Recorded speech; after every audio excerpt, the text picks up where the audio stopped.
Ladies and gentlemen, welcome to It's Rainmaking Time. This is Kim Greenhouse. It gives me great pleasure to welcome Dr. Joseph Resnick to the show today. Dr. Resnick has a unique place in history.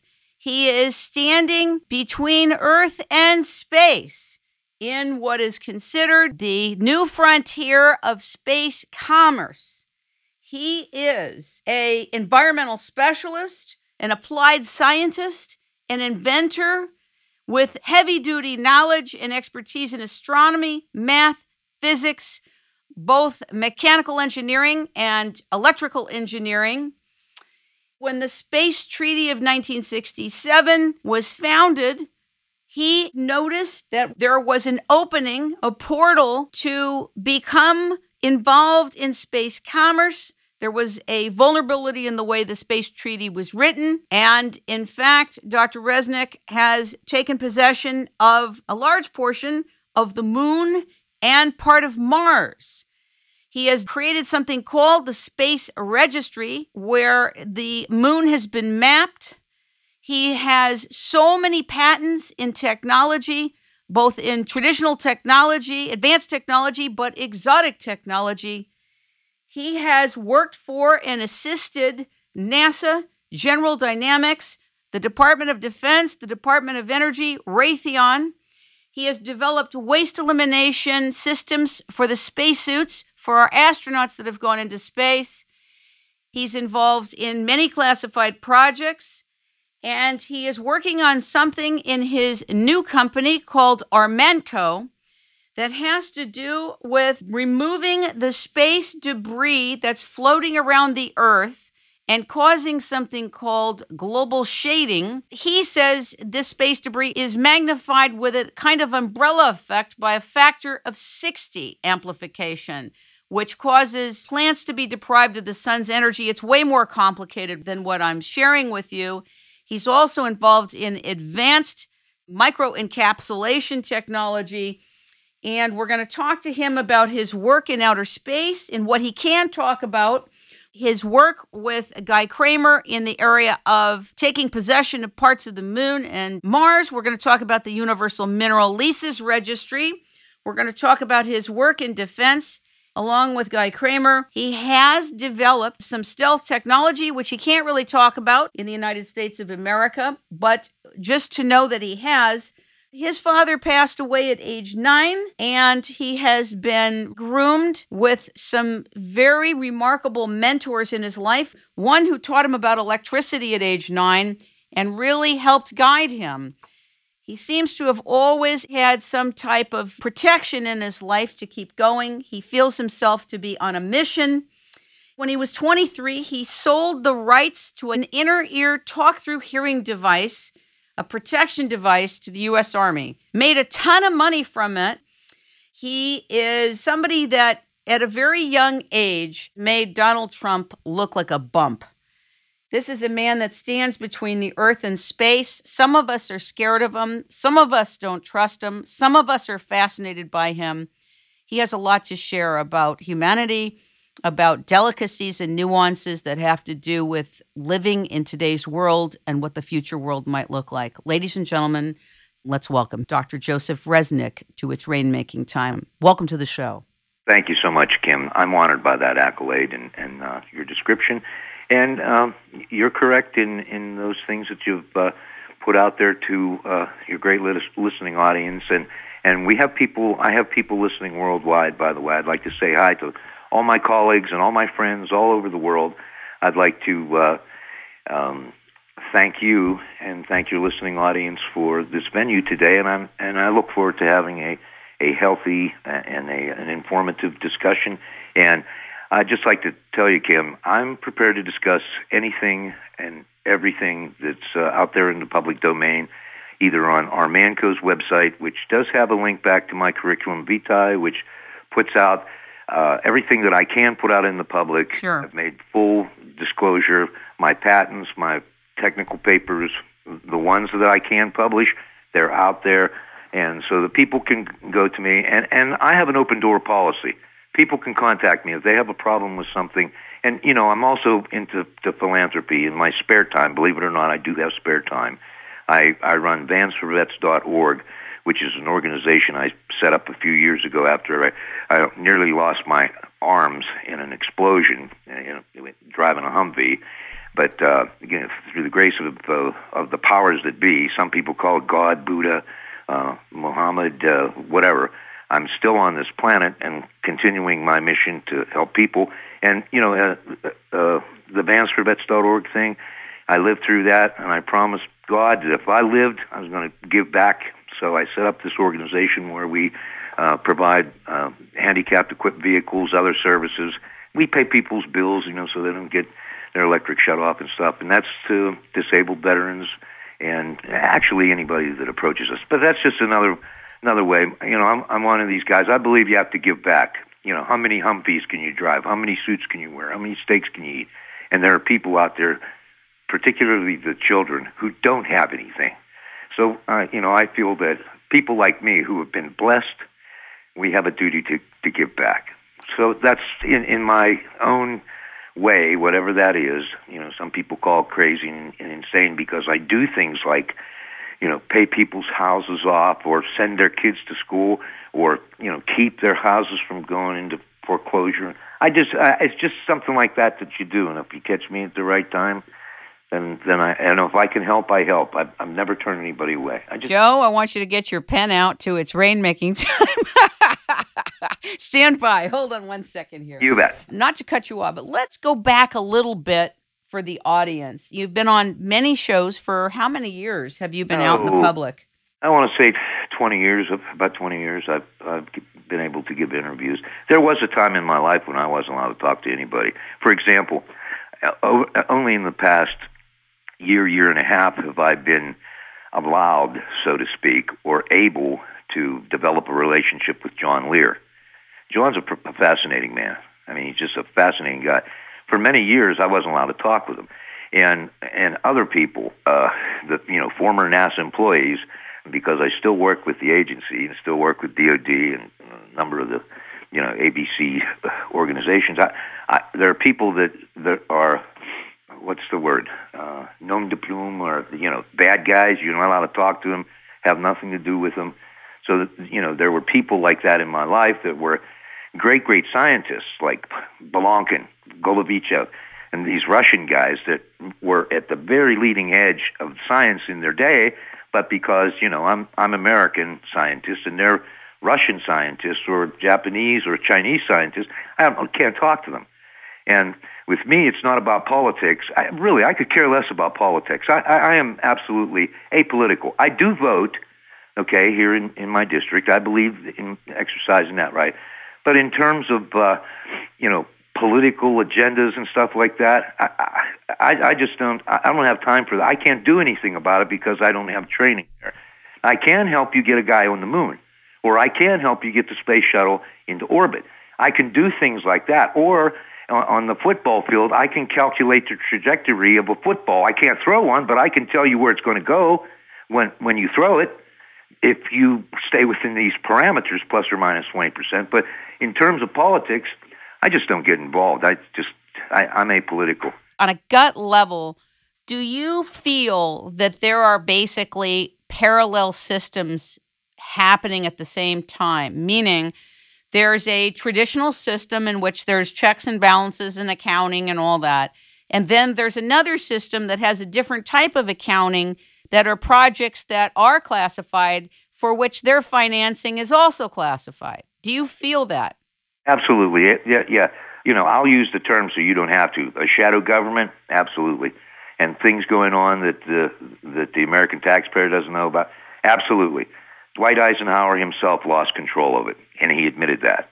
And his statements to that effect are right out there. And then after he did that, it was too late. Once the baby's born, you can't put the baby back.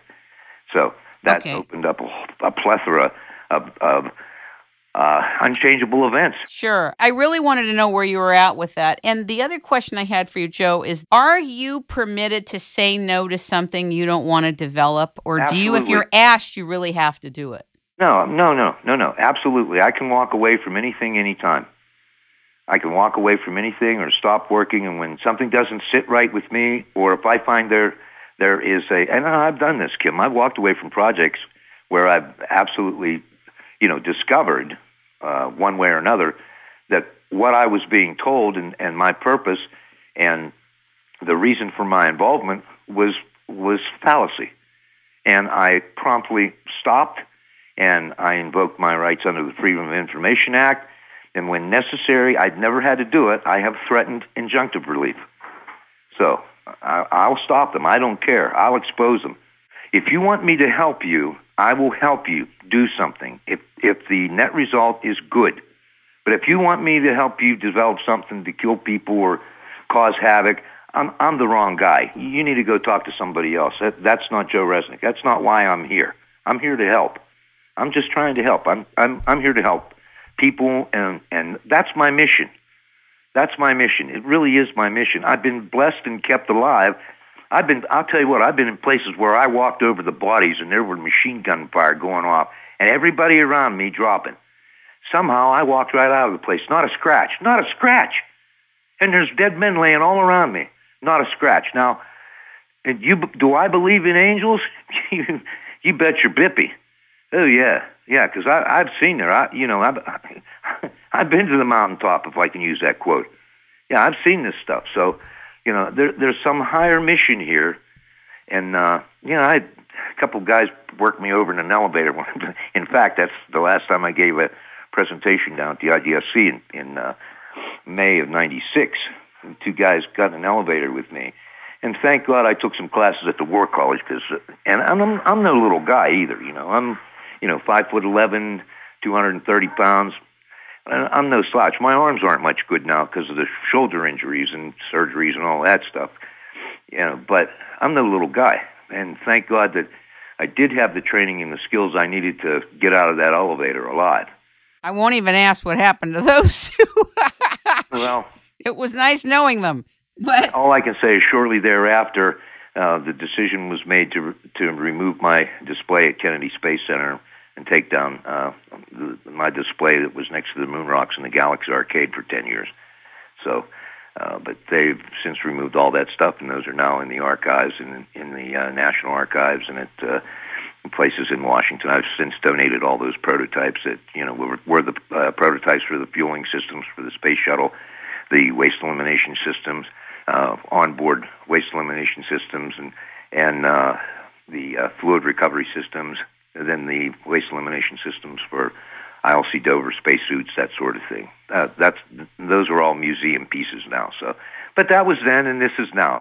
Do you accept the presence or the possibility of extraterrestrial life, A, and B, are you allowed to say, look, I accept this. It's here. No, I can. No one has censured me, and no one has told me to keep my mouth shut about what I've seen, and particularly my own personal experiences, which I've shared with you over the past 48 hours. But I have, for one reason or another, elected not to put that stuff out into the public right now. Of course, understood. But, with regard to question A, absolutely. I'm convinced of it. Yes. The answer is yes. If the answer is, are there other life forms in the universe? Yes, absolutely, without question. Without question. And I guess being who you are and being really in the center between Earth, the moon, Mars, space, an inventor, a businessman, all the things that you've started. You're pretty sophisticated in business. The patents that you filed, you made money very, very young, coming right out the gate. You've been mentored by wonderful people. So right now at this time in your life, what does that mean to you about who you are, what you're doing, what you're here for, and what does this mean to the rest of us? Let me work backwards as Dr. Cedillos and some of my mentors, Uchi's X theory. Dr. Uchi used to tell me. And then we'll go to the space treaty, but I want to give you this. Okay. My mentors told me, Joe, when you have a difficult question like that, work the solution backwards. So with regard to, how it affects the rest of the world, I really don't have that answer. But for me, in terms of, your query, how does it affect me? Here's the way I look at my situation, and with everything that I've been through, and I've had a lot of nice stuff on my table. I've been blessed time and time again, and I've shared, time and time again. But I have been blessed to have worked with men like Dale Kornfeld, and just the list just goes on and on. Buckminster Fuller. These guys, being up in their ages, literally handed projects to me and said, Joe, I'm too old to do this now. I'm not going to be here. And for whatever reasons, health reasons or retirement or whatever, they said, look, you stand on my shoulders. You take the ball now and you get it over the goal line. This is your job now. You are the next generation. And that's what I'm doing to these kids. And that's why I accepted this, teaching position over at the University of Malaysia. I hold, and always in the past when I've taught classes at University of Pittsburgh and taught at the various institutions of higher learning, I have always held a sanctity for the trust that people put into me in terms of educating their children. We have nothing else except our children and their futures. And to me, that's the Holy Grail. That really is. I mean, I hold that sacred so that when I get up in front of a young audience, and these kids are impressionable. Some of them, have motives, and some have good motives, some have extraneous motives, and some just don't know, and some are searching. But my hope is when I give a lecture that I can, even if I can connect with one of them, and that results in the saving of one life or one act of kindness, then all the effort's worth it. To me, it's all worth it. If we can just, I guess it goes back to Scripture, we can just save that one lamb. That's all you need to do. Do you agree that you occupy a position of access that is so rare and so unique in terms of your broad spectrum understanding and experience? And because of that, that's why I'm asking you this question kind of coming out the gate, which is, what does it mean to you that we're not alone? What does it mean to you now? It may have meant something different 30 years ago, but what does it mean to you now? And how does that understanding impact who you are today and what you're at work on? Well, the fact that we're not alone in the universe, I consider that to be fait accompli, particularly in view of recent disclosures and admissions from the Vatican and other world powers that have acknowledged the existence of extraterrestrials. So how does that impact us? Presently, I don't know. I can tell you that I am attempting to engage these extraterrestrials to assist our project to clean the space debris because it impacts them too. What do you think happened at Roswell? Okay, they were hit by a meteoroid. Okay, meteoroids are part of the space debris and space fields that come through the Van Allen belt and all that stuff. So they're stakeholders too. Anybody that uses our atmosphere to come and go, and my understanding there are multiple races of ETs, they're stakeholders too. So, this is, and in terms of space and the cosmos, we're all stakeholders. No one owns space. I don't own space. The only thing I did in terms of space was I recognized a hole in the space law, and I sought counsel through one of my mentors, Dr. Dick Heineman, and said, Joe, this thing has all kind of holes in it. It doesn't relate to you or to me or anybody who wasn't a signatory, and it's not ratified, so it's not worth the paper it's on. So it doesn't really affect anybody, and it's meaningless, and you can be or claim anything that you want to with regard to space or Mars or the moon or the whole cosmos. And then the caveat was, everybody else can too, Joe, which is cool with me. I'm glad. Space is, Einstein said space is big enough for everybody. And I concur. I have consensus with Brother Einstein on that. Space is big enough for everybody. There's enough room in space where everyone can be an entrepreneur. Look at Diamandis just started selling names to craters to raise money for their X Prize. So, I'm not the only guy doing this. There are a lot of people out there, and I laud them. The only difference between what they do and what I do is my validity comes through, my patents. I have, a number of patents pending on these business models that I've developed. And that's how I'm financing the Space Cleanup Project, is through the Universal Mineral Leases, one avenue. And the reason for that is, and the reason that no space debris projects have been started and launched and actually undertaken is nobody wants to pay for it. The communication companies put this stuff up there, and it lays there, but there's no law anywhere that says, okay, once you put that up there, what's your end-of-life program for that thing? How are you going to get that out of the atmosphere? Well, we don't know. Then the next thing you know, the lobbyists are up there doling all kind of money out, and nothing ever happens. Consequently, we've got space debris, and we've got global shading, and we've got the umbrella effect, and then we've got the trickle-down effect. The stuff runs downhill. Then we've got things like climate change, climate variabilities. And that's, my opinion, that's a direct impact, or a direct result, rather, of what's happening out there in the atmosphere. It might not seem like a lot, but once you take into consideration the total number of pieces in NASA's inventory of that space debris, and you put each piece of that, it's an area the size approximately of Brazil. Then you take into consideration the umbrella effect from that, and you're blocking out an area the size of Africa every day, the size of Africa, for a 12-hour period every day. Now, what's happening to those plants? Do that twice in a day, given apogees and perigees and all that stuff. Do that for a week straight. What do you think's going to happen to those mangoes? What do you think's going to happen to the mangroves? What do you think's going to happen to the palms and the coconut oil? Is the space debris ours? I mean, is it from us? It's from the world. We've got JAXA, we've got the Chinese, we've got the Russians put a bunch of stuff up. United States, mostly every country now has its own space program, and it's going to get worse. It's going to get worse because we now have mini-sats and mini-bots. In fact, NASA is trying to sell slots on a project to take, and I think Virgin is involved. Virgin Galactic. Yeah, I think Virgin Galactic's involved in it, where they'll take a shoebox-sized satellite out into LEO, low Earth orbit, for you, and put it out there for $10,000 or whatever the number is. I don't know what the number is, but the point being, and there's a young group of guys that I just became aware, and they're great guys. I might get them involved with us to do some prototyping for the Babinka class and the Babushka space debris cleanup modules. These guys can make you a satellite for under $100, and you can broadcast your own frequency that the FAA doesn't have any control over that. I'm ready.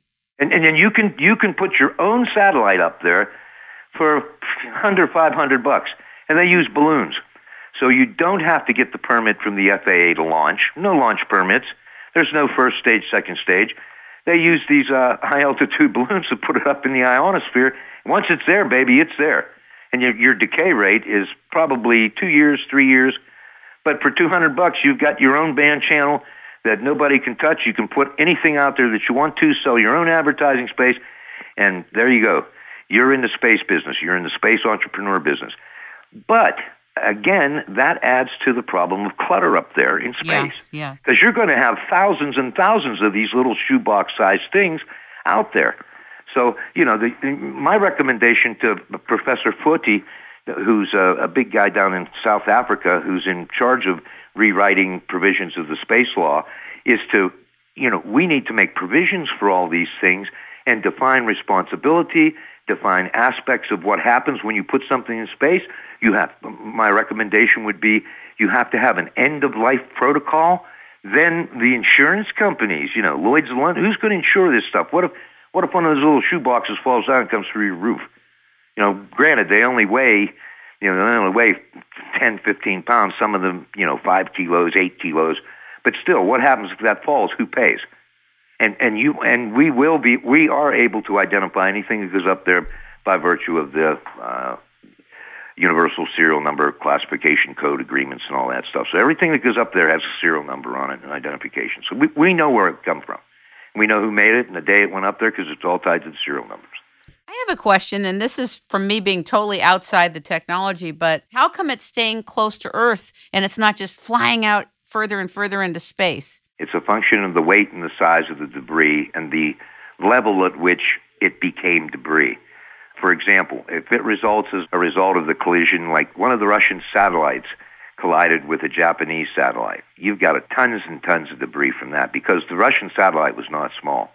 It took up the top 1/3 of a Soyuz craft. So that was pretty sizable. It was probably 500, 600 kilos. Pretty big machine. But that hit into one of the Japanese communication satellites, which blacked out parts of Europe and Asia for about 2 years till they could get something up there to replace it. But that alone probably accounted for maybe 18, 20 tons of material up there being fragmented and being put all over the place. And when that happened, it has a propensity to stay in that level. You know, it doesn't get any additional weight. Okay, that stuff in theory can remain in orbit forever because it doesn't have enough weight to fall down into the atmosphere. It's like limbo. It's just there, and it'll just keep circling, and it'll keep circling. There is some striation and spin-off. Right. If you look at NASA's modeling, and NASA does a good job at doing the modeling and all that stuff, but if you look at the recent models, the models are consistent with the theory of sphericity, where everything in the universe is trying to achieve sphericity. If you look at the models, you can see that the actual space debris, as it occurs in revolution around the Earth, is starting to take on what looks like the shape of the Milky Way. I've noticed it. I don't know if other researchers have noticed it, but it looks like a microcosm of the Milky Way in terms of the space debris.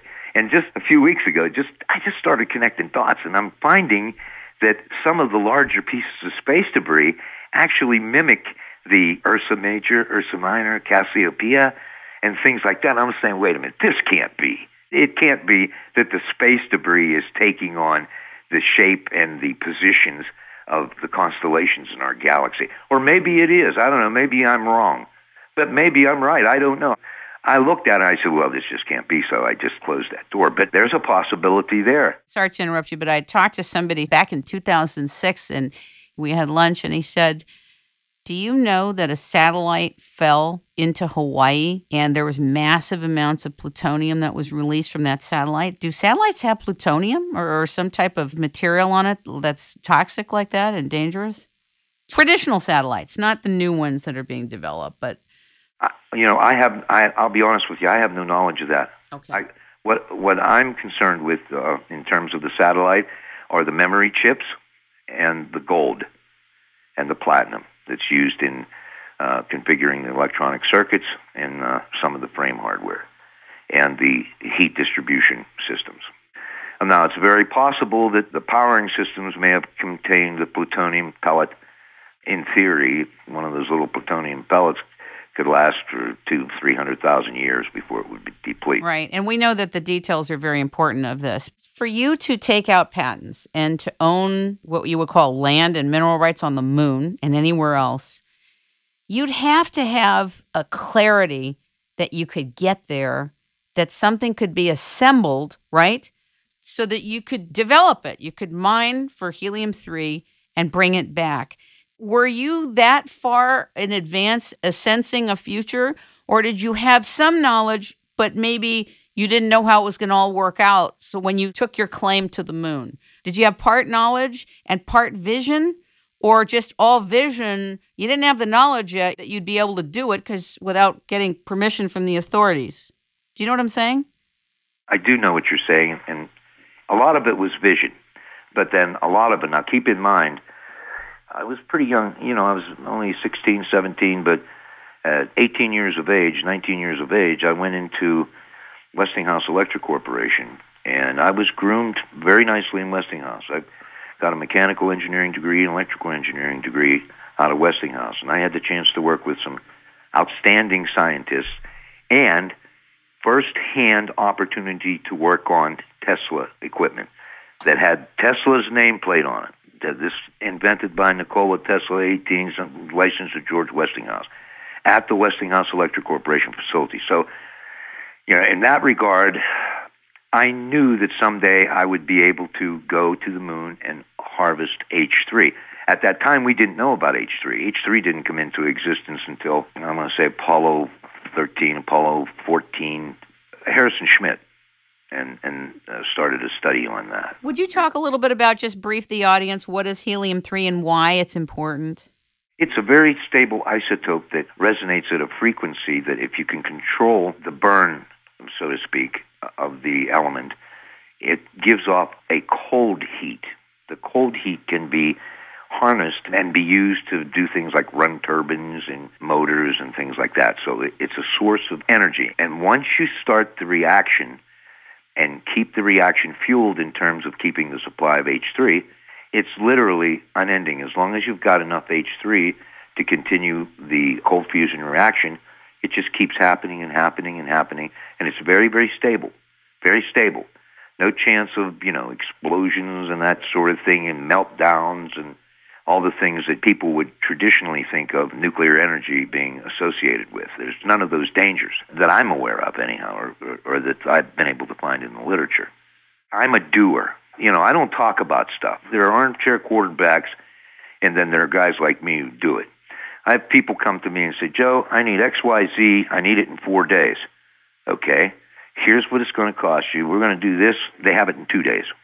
I do things. I don't sit around and talk and some people accuse me of being a dreamer. Yeah, I'm a dreamer with a purpose because I'm an applied scientist. I turn that dream into reality and put it on your desk. That's what I do. And that's what I've always done. With regard to my youth, don't hold my youth against me because my brain goes futuristic. And there's a very special place I go to. When I invent, I don't have anything to do with anybody. In the words of Professor Marble, I go out there with my brother wizards mentally. And I go to this special place where, I'm sorry to say, most people aren't capable of going where my mind goes mentally. And that's good and bad, I guess, because sometimes I'll say to my family members, sometimes it's tough for me because I walk this fine line of, what's real and what's not real.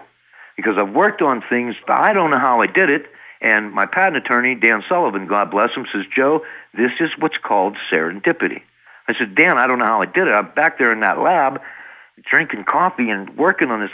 Here it is. I don't know how I did it. The material seeks the poet. The invention seeks the inventor.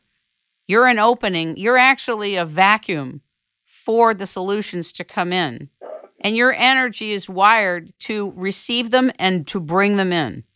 That's the first time, Kim, in my entire career anybody's pointed out that possible connection to me.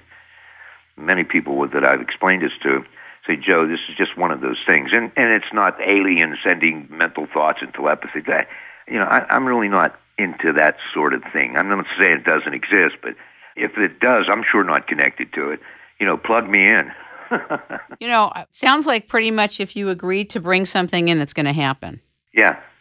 Oh, definitely. Yeah. And it sounds like you won't agree to it unless you have some knowing, some sense it's going to be figured out and brought to life. Oh, there's a pragmatic end to me. That's right, Kim. If I can do it based on, the collective consciousness and the collective capabilities that I have, and taking into consideration the vast contacts, over 35 years, I've developed a list of contacts. It's absolutely frightening. And I've had the opportunity to work with the best people and the worst people. And somewhere in between all of that stuff lies the truth and my ability to make things happen. And that's what I do. I make things happen.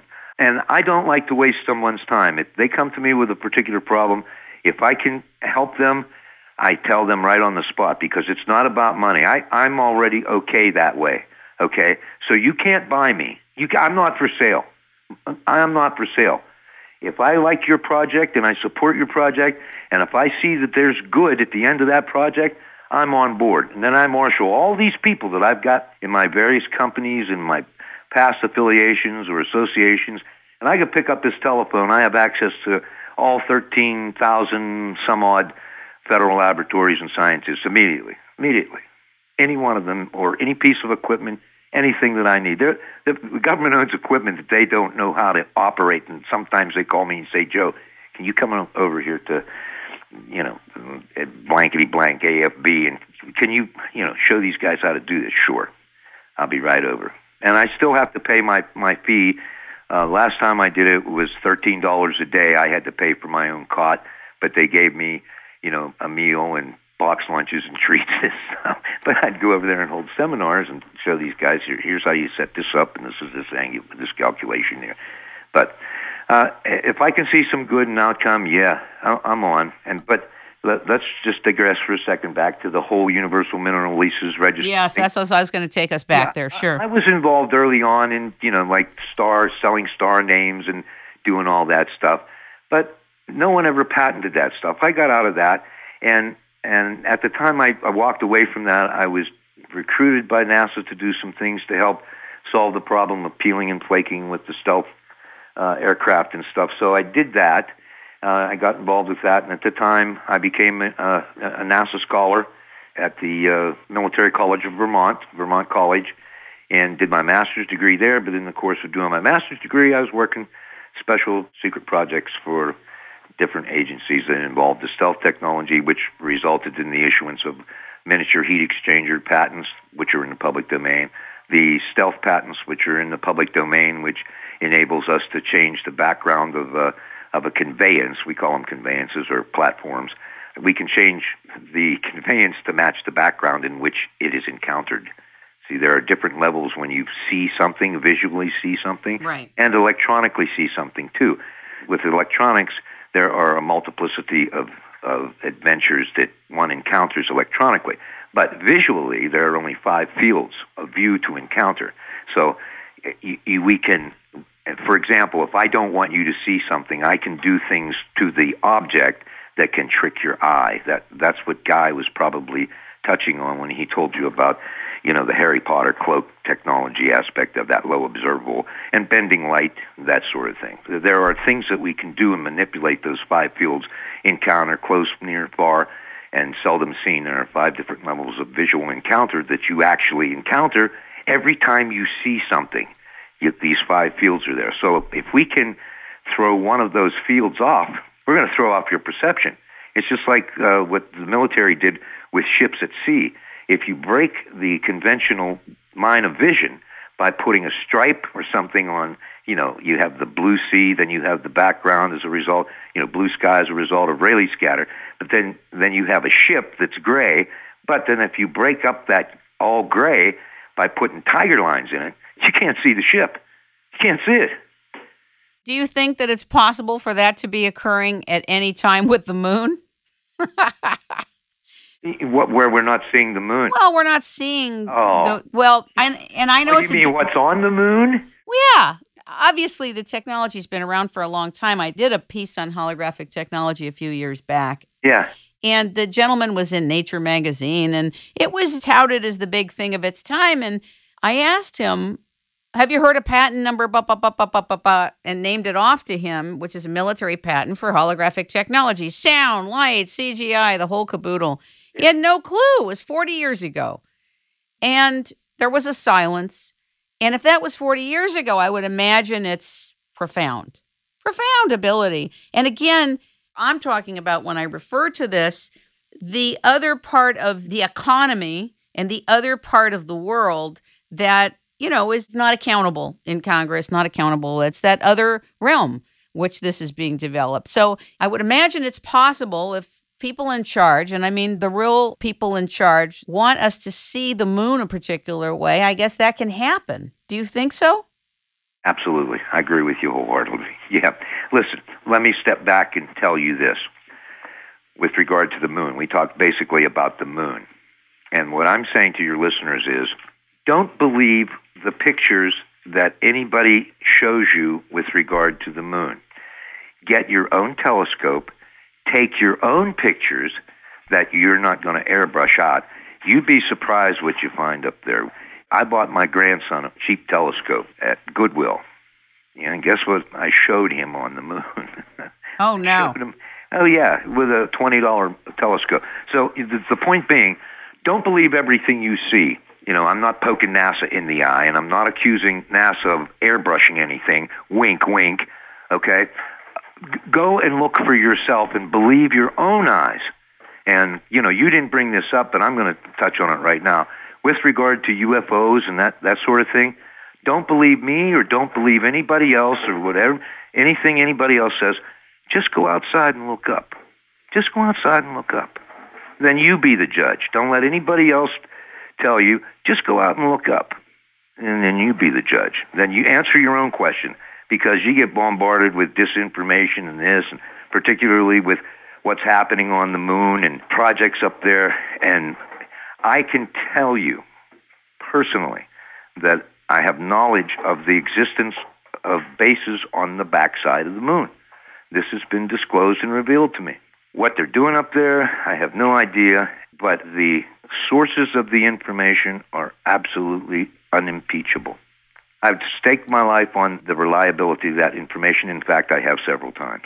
I asked you this a couple of days ago, but I'd love for you to respond to it on the show. What makes you calm and clear and poised about the fact that you have these mineral claims on the moon? You know, it's not the backside of the moon as far as I know, but you have these huge mineral claims, right? That you will be permitted by these other groups, whoever they are, whatever they are, to carry on. Wait a minute. I don't need permission from anybody, and neither does anybody else. We are all human beings. We all have the heritage of space and the universe. That's our entitlement as sentient human beings. That's why on the Universal Mineral Leases Registry, which I wrote over 30 years ago, the preamble that says, "Know ye all sentient beings." Know ye all sentient beings. That means anybody that can read and understand this, here's what it is. If you can read this and understand it, here's what I'm saying to you. And you and the listeners and everybody has the right to do what I'm doing. Hey, go do it. Go do it. Don't talk about it. Go do it. Go do like I did with Interorbital Systems out there in Mojave. I'm working on contracting them right now. We're going to the moon, and I don't care who likes it, and nobody's stopping me. First of all, there's no law that says I can't, and there's no court of jurisdiction on this planet that can stop me from filing patents and then making my patents happen and reduce them to practice. And part of that is going to the moon, utilizing the designs I have for H3 recovery apparatus and equipment, and I'm doing it. It's as simple as that, and I don't care who likes it. No, actually, I'm glad you said what you said. I actually meant something different. I meant from the extraterrestrial part. I mean, if they have no jurisdiction over me, and I'm not afraid of them. You're not? I have a blue light that they fear. I'm not afraid of them. You're not? They can't touch me. They can't touch me. Nope, I'm not afraid of them. There's something behind me that has kept me alive through the travail of the ages, if I could quote General Patton and quote Scripture. And it's bigger than anything I've ever encountered. It's strong enough to start my heart up 3 times without being resuscitated after 2.5 hours. So you figure out with no brain damage. Talk a little bit about what you can talk about with regard to your association with Harrison Schmitt, a former Apollo 17 astronaut. I know when I interviewed him a few years ago, he was very excited about recovering helium-3. I was concerned that it was going to take so long to get all the logistical approvals and all the red tape that it may not happen, but it sounds like it's going to happen, or it's happening. Again, first of all, we don't need any approvals from anybody. Our president, Sherm Haas, is in communication with Dr. Schmitt's organization as we speak to put them on notice of our intention, and we're finalizing the contracts with Interorbital Systems out there in Mojave with Randa and Roderick Milliron and Dr. Lutz Kaiser and that group. They're the foremost launch capability company on the planet, and they do a lot of launches for a lot of different companies. If you go to ios.com, which is Interorbital Systems in Mojave, California, you'll see who these people are. They're the best on the planet. So we're working out the budgetary data right now. We're finalizing our designs for the SCDC's space debris cleanup modules, finalizing that with Dr. Blonkin, Dr. Golovichev, Dr. Bruno, Dr. Ismailov. We're finalizing all those designs, and once we freeze those designs, we'll go into, and keep in mind our designs are consistent with, even though it's not worth the paper it's on in some people's opinion, there is a space law that says you can't put anything up there that emits anything that can be considered a weapon, and that includes space nets too that the Japanese are talking about. Am I digressing? No. I think it's very interesting. But a lot of people, like Carol Rosin, has written a treaty to ban space-based weapons. And tell me what a space weapon is. Is a net a weapon? according to the present space law, I can't cite article and verse because I don't have it up on the computer now, but I could, yes, given enough time. You can't launch anything from something that you have in space. You can't have anything protrude or emit from your vessel that you put up there in space. You can collect anything that you want, but you can't shoot a net. That constitutes a weapon. And we do have people and countries that say, wait a minute, that's a weapon. We don't allow that. We object. We're not signing the treaty. So this is why nothing gets done, because you have this quibbling, and it's just like, who's going to pay for it? Well, I'll tell you what, I eliminated that problem. We're paying for it.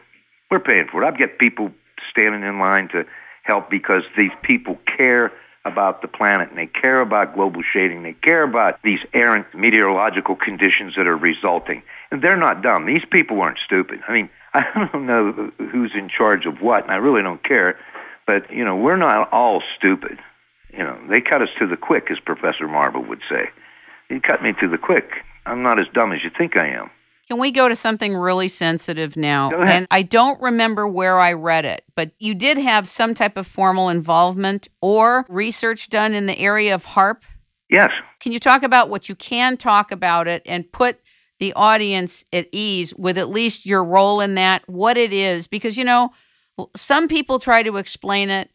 Other people think that technology is the cause of so many things. Can you please lay it out for us and explain what it is to the best of your ability, what you can talk about, why it's used, or why it was set up? HAARP was initiated years and years ago, which resulted in issuance of a patent related to what are called phased array antenna. Now, a phased array antenna, for example, Poker Flats, is an installation where you have a series of identical antennas capable of outputting certain frequency ranges, and the neat factor, we call it, of this particular installation is that those collective emissions can be focused into a particular area. So what you're able to do is take the array and take all of those 220 or whatever the number is and focus the output into one place. Now, the purpose of that was to conduct atmospheric experiments. That's my understanding. And to do other things. Now, my partner and friend, longtime friend, Guy Kramer, speaks to something called moon bounce. And that may or may not have happened. I don't know. If it has, maybe Guy has some special insight because he has a close working relationship with MOD up there, and he's on the other side of the border where he's untouchable by our people. In fact, Guy is probably the foremost expert. I know he's NASA's expert when it comes to ion propagation. I know that for a fact. But with regard to my involvement, that's about the limit of my involvement, other than I have knowledge that my material, the material that I patented, it's the stealth Radex material, that it's a coating, then this is in the public domain, that comprises a certain element. And if you ever saw the movie that Schwarzenegger was in called Predator, it works in much the same way. When Schwarzenegger fell into the creek, he put this stuff on his body.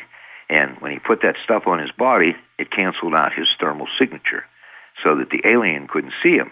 Well, this material that I use does that too. And it has the particular capability to couple and yield at frequencies that fall between conventional radar schemas and other conventional radar and frequencies, such that it absorbs electronic signatures and electronic frequencies so that the person emitting the radar signal doesn't get a signal back. And this gets back to our, visual thing that I was telling you about. The person can't see it electronically. It's just not there. Now, do you own this technology, or did you develop it for another group? No, I patented it with a view towards selling those license plates out there that you can buy that have the material on it, so that the cops can't get you with the radar guns, because I feel that's invading my privacy. So, and of course, the police hate me for probably, and they're illegal to sell in about 17 states. So, I really turned that over to another guy. And when I filed the original patent on the stealth, I had 166 claims, and it only issued, I think we were allowed 33 claims. And part of that dealt with the ability to change an object's color to match its background, which subsequently I learned some years later went on to be developed at Los Alamos, guy by the name of Ben Johnson took that project, and I was quite taken aback when I saw it on the History Channel. I was like, what is this guy? I don't know this guy. What's he doing with my technology? So, I made some inquiries, and the inquiries fell on deaf ears, and so we don't know what you're talking about. So I sent them a clip of the videotape from the History Channel and said, what is this all about? Who's this guy? And you guys are operating under my patent. You didn't tell me. I've got a valid patent, valid claims that teach this. And if you're doing that, we need to belly up to the bar. You guys need to write me a check. And this is done all the time. It's so disgusting. Yeah. It's done all the time. When that answers your question. Yes. When I talked with Guy Kramer, one of the questions I asked him, and I want to ask you too. I use tennis because that was the metaphor and background of my earlier part of my life. I said, if you and I are on the tennis court, Guy, and I serve, you hit the ball back, the ball comes over the net, and I go to hit the ball back and you disappear on the court, what game are we playing? And I'm paraphrasing his answer, but his answer was, the essence was, I'm winning and you're losing. I have the leverage and the advantage and you don't. But the real question is, what game are we playing? And I guess there's going to be a lot of listeners that say, look, this guy is developing stuff, the Future Soldier Systems Division, Vehicle Up Armor, Visual Mitigation Division. In other words, Earth and Space Biodefense Divisions. A lot of these companies or agencies are kind of operating rogue. As you've said in earlier conversations, sometimes once you develop something, it's out there. You can't really control how it's used. The thing is, though, if you develop a lot of technology in the context of what appears to be for defense, when it's really for more than defense, I guess my question is to you, what business are you really in? What business? I don't know that. The latter part of your prior statement, no one has ever told me that the things I develop are used as offensive weapons. All the stuff I've developed, to my knowledge, is used as defensive weapons. Keep my guys from getting killed. I don't want anybody to get hurt. Right, but let me ask you. I wish there was no war, period. Right. But let's just say that your son or daughter, and this is just a philosophical question. Everything else is off the table right now. But basically, your son or daughter goes, let's say, to some country in a war, and he or she is on the field, and you don't know as the father, and your son or daughter has no idea that the supposed opposing side is using the stealth technology. In other words, there's a perception that we're fighting. It's not going to be equally, but that there's some basic fundamental assumptions in the field, right? But where we are now in the advancement of technology and how sophisticated things are and the massive knowledge base is, we're not in the same game. There's only one game, and it's our game. Our game is to protect liberty at all costs, protect the sanctity and the freedom of America and the American people. That's what I've sworn allegiance to. Now, I contribute to that prospect and support of the Constitution every day, at every breath that I take. And what the other people or the decision makers do with technology that I develop, if they pervert it, then that's on them. My job is to protect people using the technology who need protection, and whatever that is, that's my job. My job is troop resilience, troop strength, people resilience, in my terms of the medical devices I developed, rehabilitation. That's what I'm all about. Now, if you take something that I developed and you pervert it, that's on you. And someday you will face the Creator for doing that. And woe betide you, because there will be weeping and wailing and gnashing of teeth for you doing that. Believe me. So that's on the other guy. That's not on Joe Resnick. Joe Resnick doesn't have any problem sleeping at night, because I'm all about helping. I'm not about taking lives. I'm about saving them. But you know how it is, Joe, that I agree with you. Once the baby's gone, it's out there, and I can't stop them. Right. No, I understand. But they're not going to stop me from doing good either. No, I understand. But they're... Sorry to be defensive. That's all right. I asked you a sensitive question. I realize that. But what I'm saying also is, on some level, to be the level and depth of inventor that you are, and businessman, and creative, and entrepreneur, for you to develop some things is not like just any inventor developing some things. And some part of you would have to compartmentalize your perception of what you're doing to make certain things. Oh, yeah. We talked about that subject the other day with regard to Dr. Oppenheimer and how he felt disillusioned by things and how the very forces that he strove to protect turned on him at the end. And, he made this quote that he became the destroyer of men. I would shudder to think that anything that I developed would fall to that level of turpitude. It would disillusion me, too, if someone came to me and said, hey, Joe, you know what? This thing here that you did this, we just wiped out half the population of Bolivia because of you. It would disillusion me, and it would upset me and then get me mad. The worst thing you want to do is get me mad. You want me to be on your side and not your enemy, because I'm in a pretty unique position, Kim. People or things or situations that come into my life and serve as a roadblock, or if you hurt someone close to me or go against something and people get hurt and children get hurt, you make me mad. And when I get angry, I can stop everything I'm doing right now. Right now, I don't have to do anything. I can stop right now, and I can be the worst enemy that you ever had. And those forces that I have behind me to support me for good, I can engage those to another purpose if I so choose. I haven't done that, but I can do that. I shudder to think what would happen, because I can be the worst enemy that you ever had. And they can only kill me once. You can only kill me once. You know what? I know this about you. I knew this before we ever spoke. Wait, let me finish. You can only kill me once. Then when you liberate this soul, look out. I hear you. Because I will haunt you. I will haunt you and all your children and make the existence. So that's where I am mentally. People say, well, this guy's crazy. Yeah. I'm not crazy, because there's reality and then there's reality. And it has to do with your level of acceptance and what you recognize as reality and what you've seen. I can tell you, I've seen things that would curl Don King's hair. Believe me. That people say, this can't be. This can't. Well, it is. It is. Does it scare you? No. Are you horrified by anything you've seen or experienced? Yeah, I'm horrified by death. I don't like man's inhumanity to man. I don't like that. I don't support that. I just can't see chopping a kid's arm off because we gave him a shot of gamma globulin or something like that. I just can't buy into that ideology.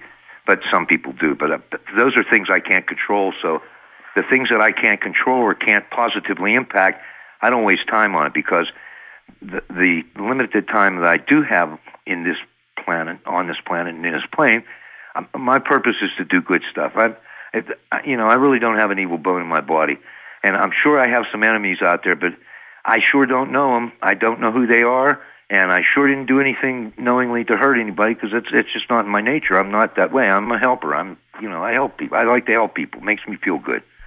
That's where I'm at mentally, physically, emotionally, psychologically, financially, and that's it. Are you ready for your trip to the moon? I don't think I'm going to go. No? No, I have. I've already selected my guy, Richard Archer. I recommended Richard to NASA several years ago. He's got all the right stuff. He's a scientist par excellence, probably one of the foremost, if not the foremost, archaeo, paleo, astrophysical scientists on the planet today. Knows everything about striations and this and physics, and just a real dynamic kid. I recommended him to be part of the first Mars mission, and it's my understanding he was selected. And, poor Richard's wife did not like me because it's supposedly a one-way mission.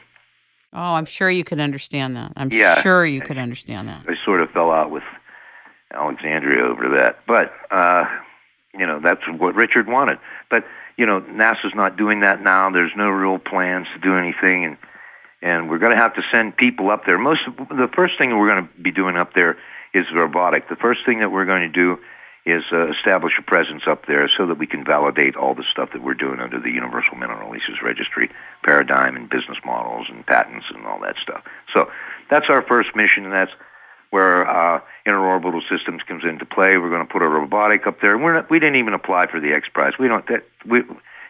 I got it. We don't need to do that. We're not doing that. Can we go back to something 50 years ago for just a moment? Sure. Okay. Yeah, I was 11 years old. Go ahead. I won't say how old I was. But anyway, the Van Allen belt. Yeah. John Lear does not feel that early Apollo astronauts ever really got through the Van Allen belt, and it's perplexed me. What do you think? I don't know. Something happened to John Glenn, and I think it was a result of our not knowing about the radiation factors and all of that stuff during those first, missions. And I don't know. I really never discussed it with John. If I get the chance to. And I know it's sensitive, so I just wondered what your feeling about it was. Not so much what you know, but your feeling about it. Well, I know it presents a problem in terms of radiation and shielding for our species. So, I am aware of it. But there are shielding and coupling, even some of the stuff that I've discussed and some of the things that I've developed prevent, the radiation exposure. Let's go back just for a second. You asked about HAARP and my involvement there. We left that open. The limit of my involvement was supplying the material that coats the phased array antennas. Does that technology concern you in any way for all biological systems? In other words, I don't know. I've seen the people out there who say, and HAARP was shut down last year, by the way. There are people out there who are saying, it's been used to do this and to dumb down the troops through moonbounds, when we went into Afghanistan years ago. I have no knowledge of that. That's conjecture to me, because that's quite frankly, I don't think it works that way. But unquestionably, negative ions produced in the phased array within those frequency ranges can impact the human species. Right. But to my knowledge, I don't see what would we gain from something like that. What do you gain from that? What? I don't know enough about it to even answer you. People out there saying, well, we're causing earthquakes. Now, no, the negative ions, they don't work that way. So people who say that, they're talking from some other end of the body. But it doesn't work that way. They don't know the science, and they don't know the subject matter about which they purport to be knowledgeable. It just doesn't work that way. So Got it. That's the limit of my involvement up there. I have an issued U.S. patent that's in the public domain that, and the people can go and look at my patents, read my patents, and, free to practice any one of them. Go ahead, under doctrine of fair use, do anything you want. God bless you. If you can figure out a better way to make it better and help people, God bless you. Go do it. Maybe come to me. Maybe I'll help you stand up a company. I have a question about the cosmic rays coming in. I had asked Sharon from NASA when we did that interview a month ago. Yeah. Had she had any knowledge if there's more, is it gamma rays coming in? Because I was concerned about it, and I was wondering if that's something you're knowledgeable about. Are we getting more gamma rays from space into the Earth? Well, NASA has an inventory where the listeners can just go and Google NASA's website, gamma ray index. In fact, on Guy Kramer's, one of his websites, I think at Hyperstealth, he's got a link to that. Right. That shows the daily radiation dose and all that stuff. And NASA's been monitoring that, I think, from the 60s. From the late 1960s, they've had that up, and of course, it's evolved into the present sophisticated modeling, and we've got some Earth observation satellites out there now that monitor those conditions and things. But myself, personally, the gamma rays have always been here, and they're always going to be there. Okay. And I don't know if this is leading into your question about Ed Dames and the kill shot. I've no interest in any of that. Actually, none. Me neither. That's all I'm going to say about that person. You said something so interesting before this interview.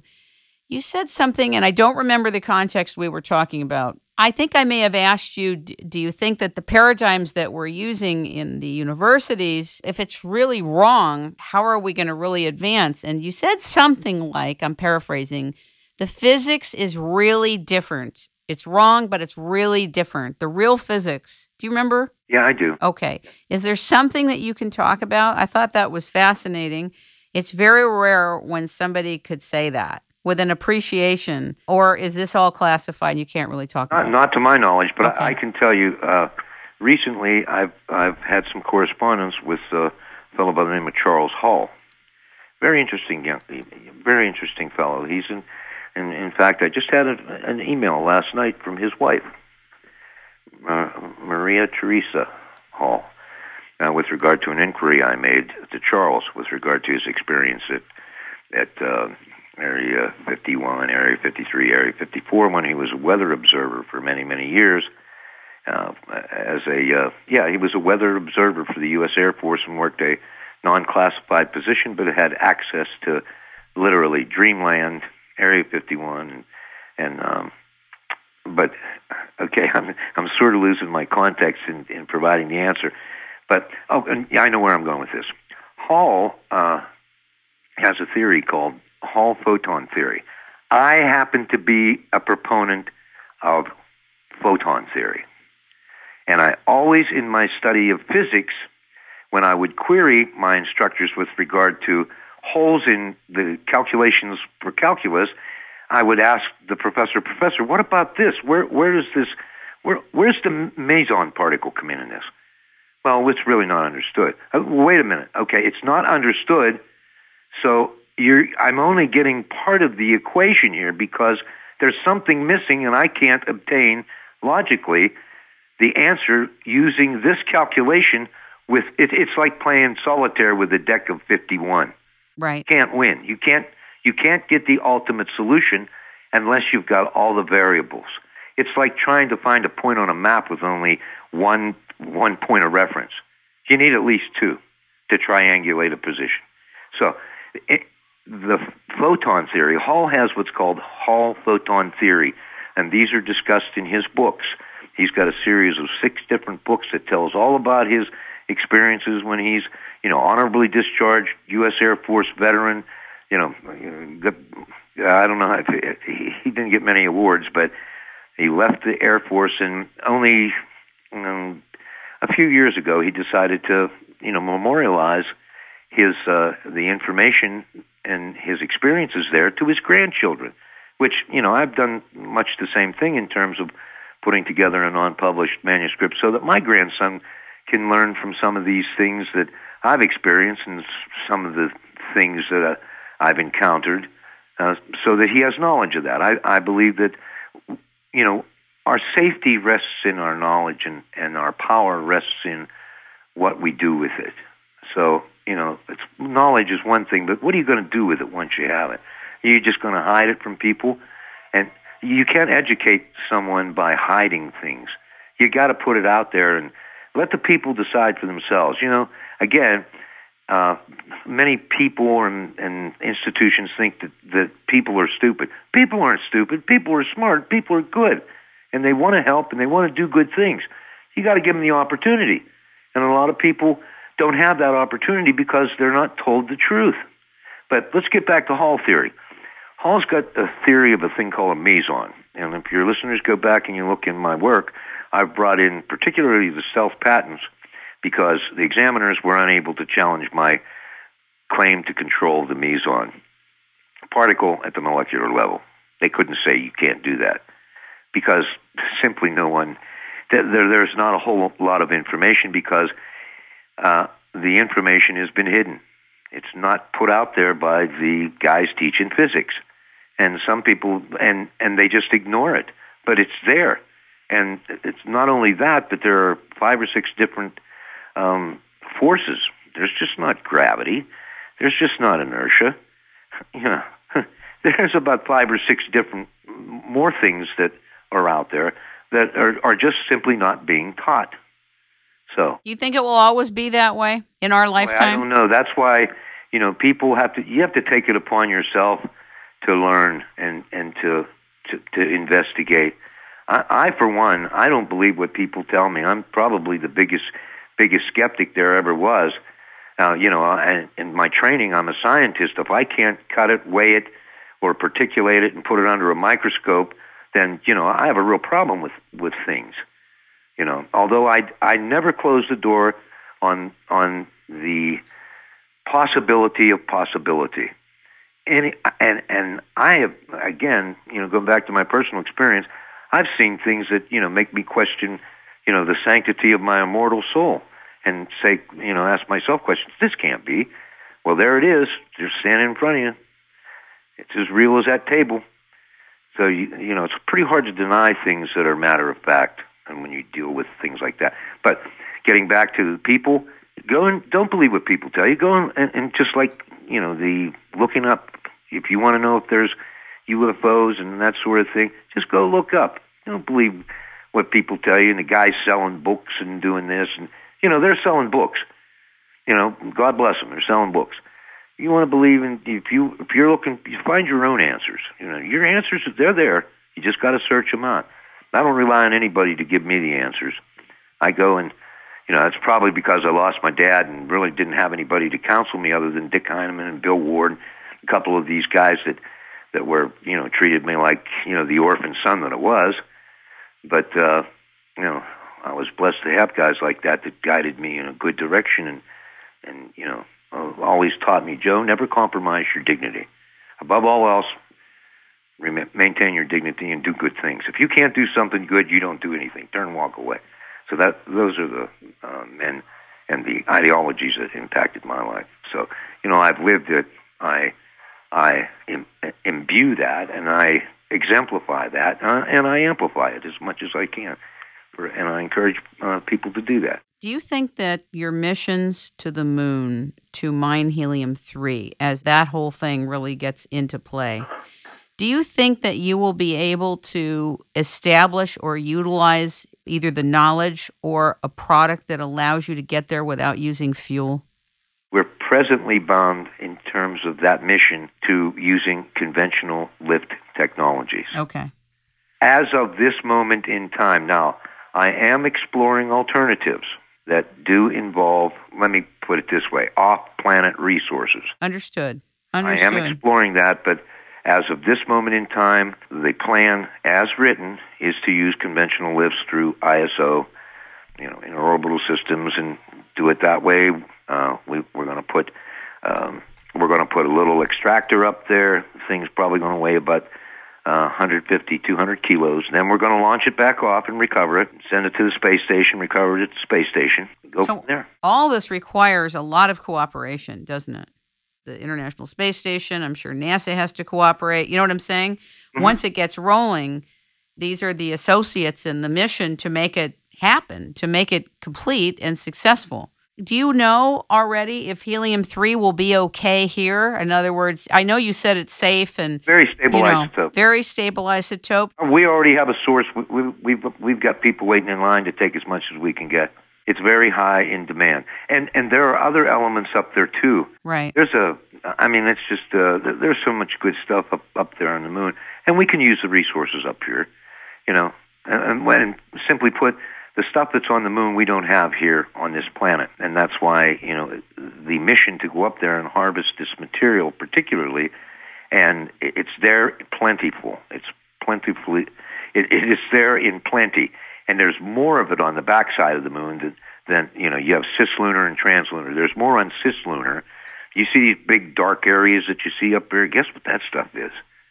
Guess what you see the craters that make the man in the moon. Guess what that dark stuff is? It's H3. Mm-hmm. Yeah. Big pockets of it. Big pockets of it. Now, that leads us into, is there anybody up there doing similar things? And other than what I've been told about the black side or the dark side of the moon, I can't say for sure, other than, what I've already mentioned in the statement. But I know we're going there. We've got a plan. The plan is being finalized as we speak, and we're going to do that. Isn't it expensive in traditional lift technologies? Very expensive to get anything out into space. Yes, it is. Our budget initially is between $15 and $20 million. That'll put us on the moon, recover our first batch of H3, and give us enough funding to come back to Earth, return that to Earth, and to then engage our legal counsel to finalize and to initiate all the claiming, all the setup rights. I'm working with a couple of foreign governments right now to establish, we're this far along in it, actually commodities exchanges for that kind of stuff. Oh, my God. Wow. Someone's going to do it. Pardon? Someone is going to do it. I'm excited. It's coming. You can't stop this. Man has to go. We don't have a choice. Kim, we don't have a choice. Mankind doesn't have a choice. We've got to go and do this. And cold fusion is I think the best shot that we have to solve the energy crisis right now, and to provide realistic, achievable solutions to Mr. Gore's climate change thing, and so this is sort of without me embracing all that stuff that's happened there and some of the claims to fallacious information and doctored info and stuff, without embracing any of that. Yes, I understand. I can't. I don't know, because I wasn't involved. If that was my people, I'd have hung them for doing stuff like that. That wouldn't happen under my watch. But to provide a solution to what they put out there, this is a real solution. Not only does it involve recovery of H3 and providing a new power source and new sources of energy for the Earth, but also involves cleaning the atmosphere, because that's part of it. That's part of it. How many fingers do you need to put in the dike, to stop the leaks? So when you start something like this, and it's avant-garde. When I'm talking about doing these things are pretty bold. A lot of people would say, well, it'll never happen. Well, never's a long time. And there are people, again, getting back to Bucky Fuller and getting back to Taylor Wang, Dr. Wang, Dale Kornfeld, and just the great men whose shoulders I was privileged to stand upon. I have people behind me too. I've got people on my shoulders right now too. So that if I'm not here to make it happen, they're behind me, and they've got the capability, and they've been groomed, and they know what the truth is and what the reality is, and they know what the mission objective is.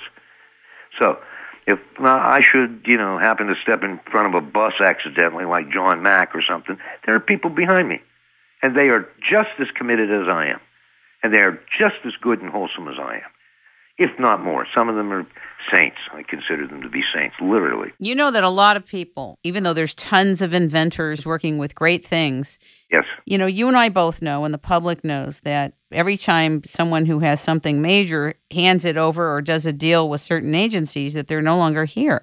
And so there's naivete. I mean, we can talk about the man who had the water-powered car, Stanley Myers, and the deal he made with an organization, and he was gone the next day or the next few days or whatever. So on some level, somebody has to want this besides you. What if you get back? And I want you to imagine coming back with the helium-3. All the legal arrangements are made, the commercial arrangements are made, and the big bully organization, the NSA, comes to you and says, you are only selling this to the following groups. Well, Kim, let me stop you right there. I didn't say I was coming back to the United States. We're multinational. I understand. I guess what I'm saying is I'm acknowledging the delicacy and the potential danger in what you're putting forth. And it's one thing to dream it, but you're a person who does it. You're a rainmaker. You actually pull it all the way through. So you don't take anything on that you're not going to actually deliver, which I love about you. But I get that you're going to deliver. In the delivery is my concern that this will be sequestered. And I think that's a legitimate concern. I concur with you. Okay. I can't say what's going to happen. I can't, I don't have the crystal ball to answer that. Yeah, I hear you. All I can tell you is my mission is to go and get the stuff and make it available to, you had asked about, my affiliation with Harrison Schmidt, Dr. Schmidt. Yes. I had a conversation with Harrison Schmidt about 6 years ago when he, came out of the woodwork and retired and did this and, started talking about the helium-3, and I called him on the telephone and said, Dr. Schmidt, Dr. Resnick from NASA. Oh, yeah. So talked about NASA war stories for a second or two and about my cousin Judy and that sort of thing. But I asked him, how much money do you need to make this happen, and how close are you? And he said, well, we're probably going to need about 100, 200 million. He said, but we're close. He said, the problem is we don't have any fuel. I said, okay, I'll get back to you. That was 6 years ago. I gave Sherm Haas, our Armanco's president, instructions last week, reach out to Harrison Schmidt, rekindle the conversation with him, get an update. I'd like to know how close he is and quantities, what type of quantities, initial quantities would he like to have in terms of kilos. 30 kilos, 40 kilos.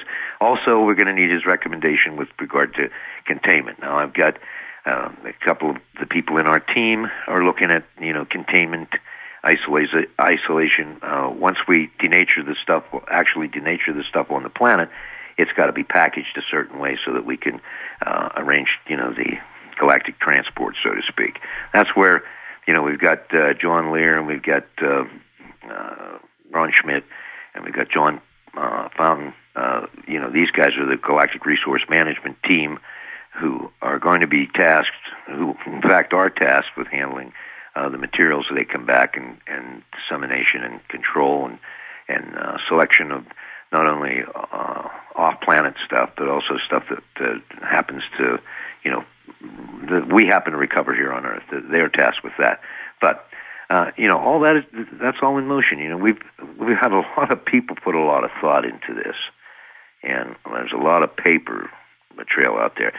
But with regard to, I see where you were leading with the question about, what if Big Brother comes in and says, you're only going to do this much with it. Well, they've come to people for a lot less, is my point, really. You know what I'm saying? Well, I'll tell you what, we're under the microscope, and a lot of people are looking at us, and they can't kill everybody. Or can they? Or do they run that risk? You can't kill everybody. You can't stop everybody. Here, you can't stop a good thing from happening. You can't stop a good thing. Sooner or later, the guy with the water vehicle, yes, there's hundreds of them out there. That's true. That's true. There's hundreds of them out there. They're doing it. They're just not telling you about it. And do you know that there's no water shortages at all? There's only water shortages with regard to snowmelt and rainfall, but there's so much water available everywhere in the country. I'm in California, and they're saying there's water shortages. It's crazy making. Yeah. It's crazy making. And the paradigm that we were talking about, that new knowledge is not necessarily allowed into the universities? Well, the whole geologic cycle needs an update, a total reboot. Exactly. And so does physics, by the way. For sure. Thank you, Charles Hall, and others. There are others out there, too. I like that term, reboot. Yeah, I think it's the right word for our conversation. Yeah, apropos on my head. Yeah, very good. Obviously, you're a person with no fear, which means, you're going to go and go and go until delivery. I just hope that all of this somehow can translate to an optimization of what can happen here, and that it doesn't get sequestered. That's my wish. Kim, I'll tell you, honey, I'm not giving up on humanity, and I'm not giving up on mankind. A lot of people already have, but I'm not. I'm not giving up, because there are good people out there, and these are good people. Yeah, you got some rotten eggs out there. You got that everywhere. That's but true. There are a lot of good people, and personally, I believe that they are worthy of my effort, and they are worthy of God's blessing, nature's bounty, and all of those good things. I think that they deserve it. It's their birthright, and they should have it. And that's I'm working to try to do that. Now, what gives me the right to do that? Everybody has that right, and I welcome people. You want to join us? Hey, I'm easy to find. Bill collectors don't have any problem. Just go on the internet. I'm easy to find, and I don't hide from anybody. I never did, and I'm 61 years old. I'm sure not going to start now. Too old for that stuff. But I welcome people, and it's our birthright as human beings, sentient human beings, knowledgeable beings, to enjoy, and we have a duty to protect as well. We've been charged with, the stewardship of this planet, so we have a duty to protect it. And I take that kind of stuff very seriously. When I read, the writings of St. Thomas Aquinas, and I read these different writings of these great men who had the world and gave it all away, gave their wealth away to help people to establish good and do more good things. St. Francis charged us with taking care of the animals. I hold that absolutely as sacred. That's sacred. I don't go for animal abuse, none of that kind of stuff, which gets me into protecting the doggies with work that I'm involved with now. Talk a little bit about that. Okay, yeah, the Poochie Peds project. Everybody, I'm a dog lover. We have dogs. My wife used to run the animal shelter up in Pittsburgh, not in Pittsburgh, but in New Kensington, PA. And we've always been dog lovers. I love my doggies. I really do. I used to have this one dog. Her name was Boo. She was the first dog I ever bought that was my own dog, and she was great. She was a saltwater lab. I had her. I was blessed to have her for 13 years. Anyhow, we used to go out in the woods when I was affiliated with MUFON. At one time, I was an investigator, and I would take the Humvee. Boo and I would go out and investigate these things. I'd get a call from some MUFON guy, say, "Hey, Joe, can you go run around out there?" So I would, and Boo, when we'd go through the woods, she would cut her toes.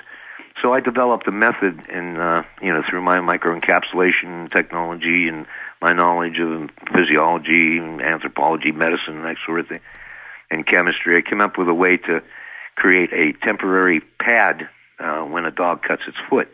So here, I'll be presenting that technology to the Military Working Dog Unit of U.S. Special Operations Command up at Fort Story, That's Virginia. great. That's great. I love hearing that. The military guys need that stuff, but we're also, we're working to engage a national and international rollout of the project or the products that we call Poochie Peds, and this is a product that people will be able to buy. It'll be relatively inexpensive compared to taking your dog to a vet or having your Poochie suffer there with a cut toe. You know, when dogs go out on the ice, they cut their toes, and they come back in and bleed all over the place, and it's painful for them. Well, this technology that I developed, patent pending, by the way, it provides a temporary boot using a series of blood clotting agents and biopolymers to create a little temporary rubber boot and a bacteriological cleansing of the foot simultaneously. It does like four different things at one time. It closes the wound, it sanitizes the wound, it cauterizes the wound, and provides a temporary covering, sort of like a liquid Band-Aid, as it were. Sounds awesome. So we'll be doing that up at Fort Story, Virginia, on the 25th and 26th of this month, which is just those are the kind of things I love to do, and look how many doggies are going to be helped by that, and how many people, and how much money people are going to be able to save by not having to take their animals. It works on horses and cows too, and you can take the material if a horse cuts its fetlock or something like that on a bar, put this stuff on there, and that's it, done. Less than 3 seconds. Wow. Stop, bleeding stops, that's it. Done. Wow. Clean and seal. But those are the kind of things that, the high technology. Hey, let me do this, Kim. Let me blow the horn for NASA a little bit, okay?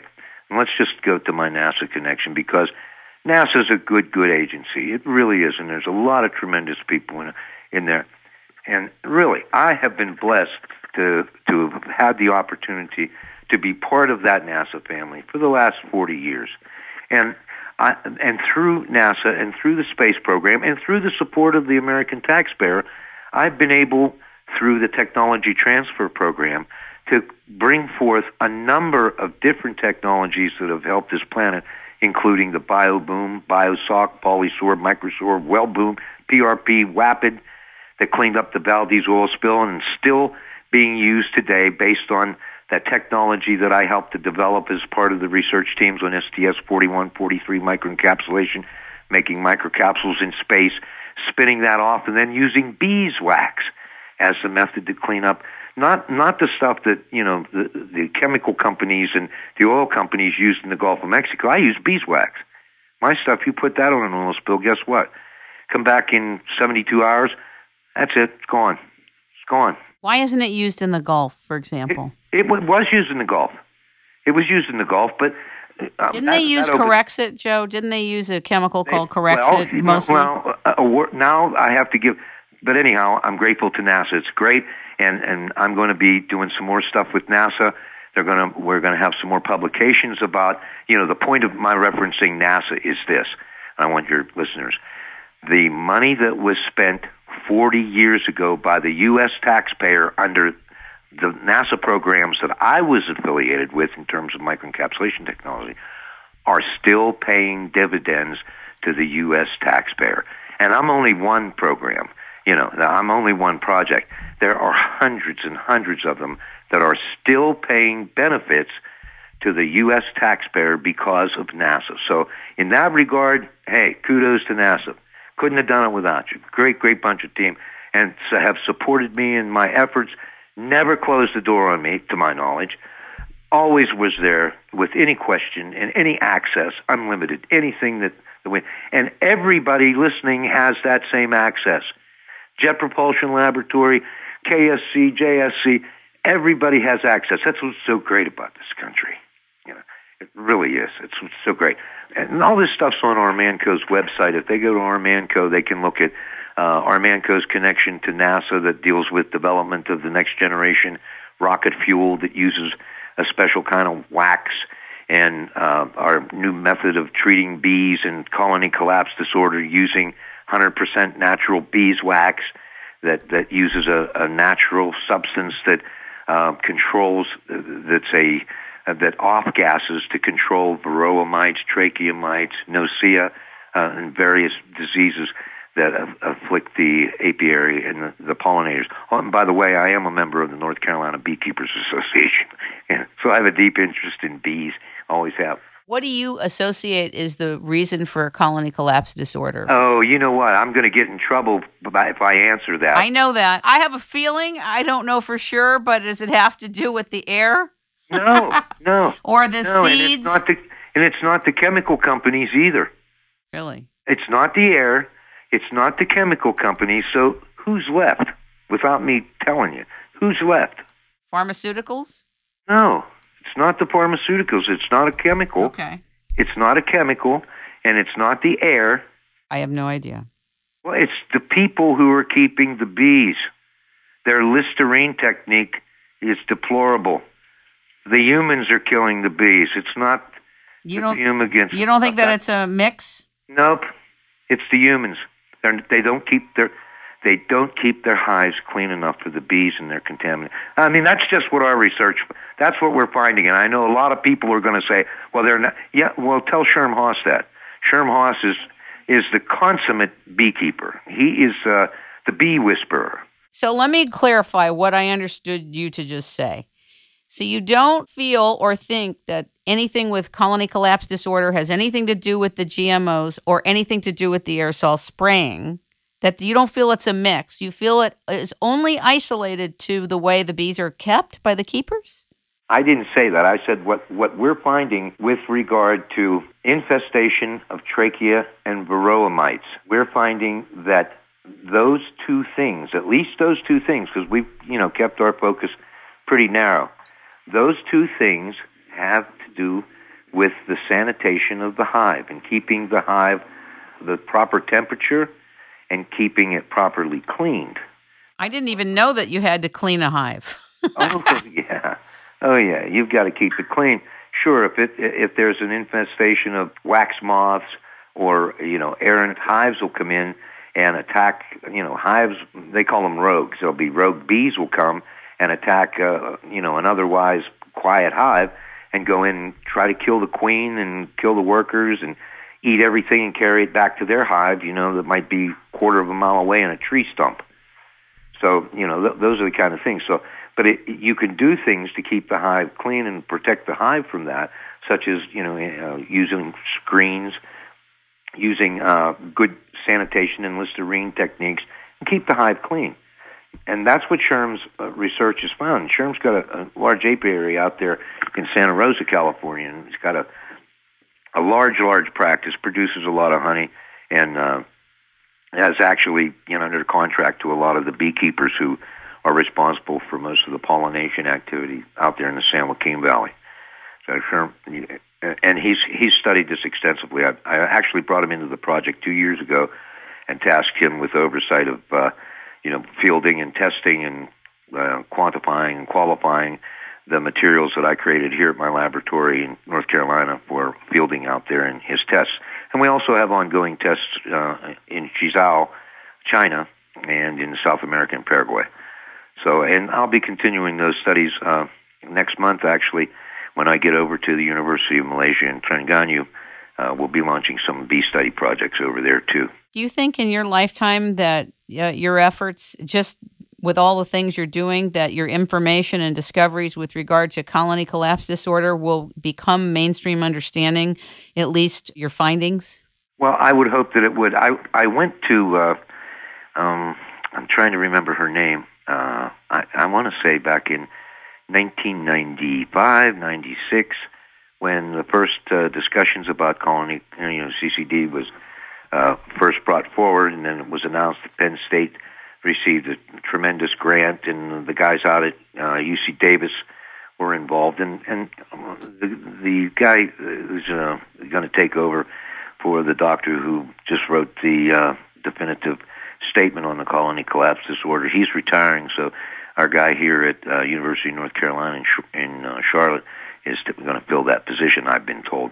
But I actually went to the people at Penn State years ago when the colony collapse disorder was first being discussed and being put out there, and actually the folks at Penn State said, if anybody has any ideas, contact us.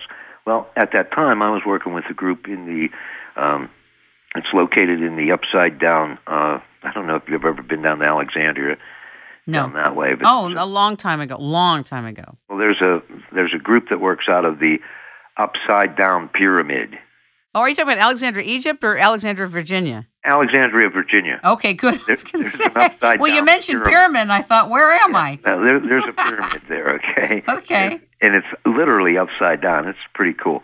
But I was working with a group there that had an affiliation, and I was the guys over at GMU, George Mason University, had tried to get me involved in some things they were doing over there, and of course I didn't want to get involved with GMU. That's a whole story on itself. But I did at that particular time have access to some pretty special equipment that would allow me to absolutely do these definitive necropsies on these bee carcasses.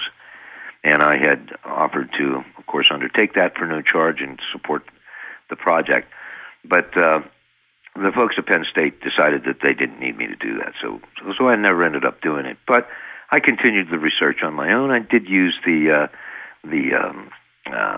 equipment that was provided to me through one of the resources that I have down there.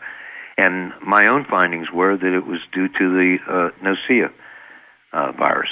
And it has a special way of attacking the bee and causing failures in the bee's systems. So in that regard, although I haven't published that data, I really haven't had a need to do it. And the way that it's being handled now, because of the way the money's put out by the USDA, and the projects are absolutely controlled by UC Davis and that group out there. So anything I do falls on deaf ears. So I just do it my own way. I hear you. I have people in Italy and all over the world that I'm working with that recognize the significance of what we're doing, and they have access to our technology and our products, and so that's just one incident where an offer to help was they didn't really need my help, they said. I hear you. But interesting to find 9 years later they're coming up with the same conclusion that I arrived at in the summer of 1996. So it must be frustrating, to say the least.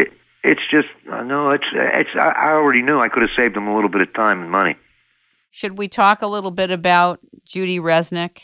And did you say earlier that she was your cousin? Yeah, and she was the Ohio Resnicks. That was my dad's cousins. And she was a great, great kid. She went to Carnegie Mellon University in Pittsburgh, by the way. And there's the Resnick Auditorium there that was established through the generosity of course, NASA, U.S. Air Force Space Command donated a bunch of money, and they established it. And she was a great, great kid. She was really nice. She was smart, really nice, very nice person, physicist, very, very smart girl. Other than that, I can remember being at some family functions and talking with her, and she was always the star, but nice kid, very, very nice, very pretty, looks just like my sister Polly. They look like clones. But I remember the day that we lost the Challenger, February 16th, and I was on the phone with a guy at NASA headquarters, by the way, in Washington. I had been invited to come down there and participate in some proceedings there in the Beltway at Fort Belvoir, and they wanted me to come to a briefing. And I had in my office, I had the TV on, and being a big NASA nut, I'm watching this thing as it happens, and at the moment that the Challenger exploded, what was it, 33 seconds into the flight, or at power up, I think it was 32 point something seconds, the telephone line went dead. And I was talking with my guy in NASA HQ in D.C., and the line went dead. I tried to call him back, and it kept getting a busy signal and busy signal, busy signal. Well, I ended up not speaking with him again for about 2 weeks. And when I finally did reconnect with him, he said, Joe, there's a protocol here. If something happens, everything powers down and everything goes into a record mode. So that everything that happened up until that instant, that every federal laboratory, every NASA installation, everything everywhere stopped. And that was a break point. It was a reboot, so to speak. And all the information that happened up to and including the point that the Challenger exploded became a matter of investigation. So that accounted, that's what he told me. That's why the phone call was terminated. Do you think that subsequent flights coming out of NASA are going to be way more protected and that there will be much less of a chance of a politic getting in the way of the safety of who's on there? I can't speak to that, but I can tell you that with regard to the integrity of those tiles and stuff, that the commission found they lost the integrity of the tiles. I was very, very upset over that because I had submitted a proposal to NASA about 6 months before we lost Challenger, and it's titled RIMS. That's Redundant Integral Monitor System is the acronym for it, wherein I designed a method that could have been implemented very easily, but with what NASA considered to be a considerable expense. Here's what happened. I submitted this 96-page proposal wherein I proposed that we retrofit the entire shuttle fleet with the RIMS monitoring system, the Redundant Integral Monitor Systems, wherein each tile interlocked with a communication system that had a fail-safe and a fail sensor in it, such that if you lost one of those tiles or a piece of it, you knew about it inside the cockpit. Without question, you knew about it. Here, it sat on somebody's desk for almost a year. Then when I finally got the information back and said, and this was after the fact, after we lost Challenger, that NASA has decided not to implement this program for budgetary reasons, and we've decided to wind down the shuttle program. Therefore, we'd like to thank you for this. The response came a full year after the Challenger incident, and the proposal had been submitted 6 months before the shuttle. We lost the shuttle as a result of loss of integrity of the heat shield. So, that still sits as pretty, let me put it to you this way. When I go to the moon, if I go to the moon, I'm not going to rely on the NASA guys. I get somebody else to drive the limousine. You mean to build the limousine? Well, to launch it, to build it, and trust my life on it, because somebody turned a blind eye to something. And that always sat because I've asked the question repeatedly, why was this not acted upon? Well, we don't know. We don't know. It sat on some dunderhead's desk at Dryden for a year. Whoever that guy was, I don't even want to go there. Do you think that since they're launching a new shuttle program, I think in a couple of years, would what you created and established be good to offer to them again? They already have it. They do? They do now. Okay. I gave it to them. Okay. It was an unsolicited proposal. So they have ownership of it. I hope they utilize it. They don't have to pay me anything for it. I haven't asked for anything. They can have it for free. I hope they use it. It's certainly a good system, highly reliable, fail-safe, absolutely reliable. Can you talk a little bit about Space Command, what it is, what your understanding of it is, and the Space Command's relationship to the International Space Station, and what it is you think we're doing at the International Space Station? So both, and whatever you can talk about. Okay. The limit of my involvement with Space Command is to provide support through one of the Air Force agencies called SAFETY. That is the Society for Air Force Developmental Engineers. I was part of the reorganization and restructuring of that agency some years ago, just a couple of years ago, as it moved from a paper agency into the digital world. So I was approached by Space Command to assist and facilitate that transition into the electronic age. We met with some resistance by one of the older command posts there, an elderly general, literally an elderly guy who was in his 60s. He was subsequently decommissioned and retired, and replaced by Major Frank Burns, who's a great, great guy. And then the general was a good guy too, but it was time for him to go and let somebody stand on his shoulders and bring it into the digital age. Space Command is an evolutionary agency that came out of the things that happened after World War II, the establishment of the U.S. Air Force, the establishment of NASA begat the commissioning of the Space Command Operations Command, which ultimately comes under the control of the United States Navy. Regardless of what anybody tells you, the U.S. Navy is the only armed agency of the federal government that has any authority to act in the commission of war and aggression and protection. All underlying agencies get their authority from the Department of the Navy. So that includes the U.S. Air Force, the U.S. Army, U.S. Space Command, the U.S. Coast Guard, the U.S. Marines, on and on. So Space Command is part of that. In terms of what I do with Space Command, I do whatever they would ask me to do.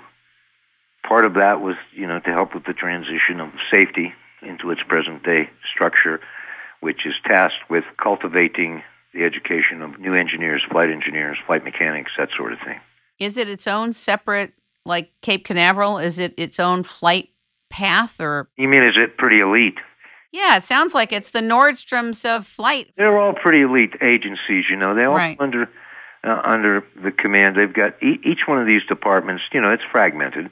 Right. Each one of the agencies has its own chain of command that reports ultimately, goes up the ladder and reports ultimately to Undersecretary of Defense, to the Secretary of Defense, and then to the President.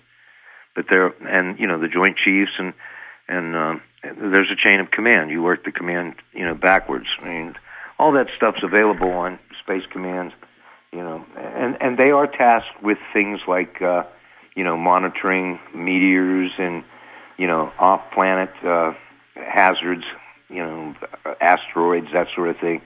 And they are, deeply involved with NORAD and NORDEC and the guys over in Europe. We have AFRICOM, SpaceCom. They would come under those agencies. AFRICOM, Eurocom, they would come under and work with in conjunction with U.S. Army, U.S. Air Force, and all the combined services. But they've all sort of integrated in terms of communication now. Since they have ComSec, SigSec, InfoSec, that sort of thing. And I'm one of the few guys that still. I did some training years ago that gave me a little bit of latitude to move in circles like that, and in a consulting manner, of course. I just recommended people and recommended people to do certain things that they needed to have done, and it was just simple as saying, yeah, I know a good guy that can set up your satellites for you up on the North Slope, and here's his name and here's his phone number, and that was doing somebody a favor. It was, no pay or anything like that. Just trying to help out. But that's probably the limit of my involvement with Space Command at this time. However, I stand ready, willing, and able to lend any assistance in any way that falls within my capability at any moment. Where are they located? Well, there are various components. Sure. Ultimately, Defense Pentagon is the headquarters. And then you have factions of Cheyenne Mountain in Wyoming, and Colorado Springs is a big place, and Nordstrom Air Force Base. Nordstrom? Nordstrom, mm-hmm. It's called Nordstrom? Uh-huh. NORAD? No, Nordstrom Air Force. Literally? Literally. See, I told you Nordstrom was involved. Yeah. It's a double entendre. Well, most of the double entendre. Most of the guys, most of the sacred cows from World War II have air bases named after them. They were good guys. I'm sure, no insult necessary. That's what some people call them, sacred cows.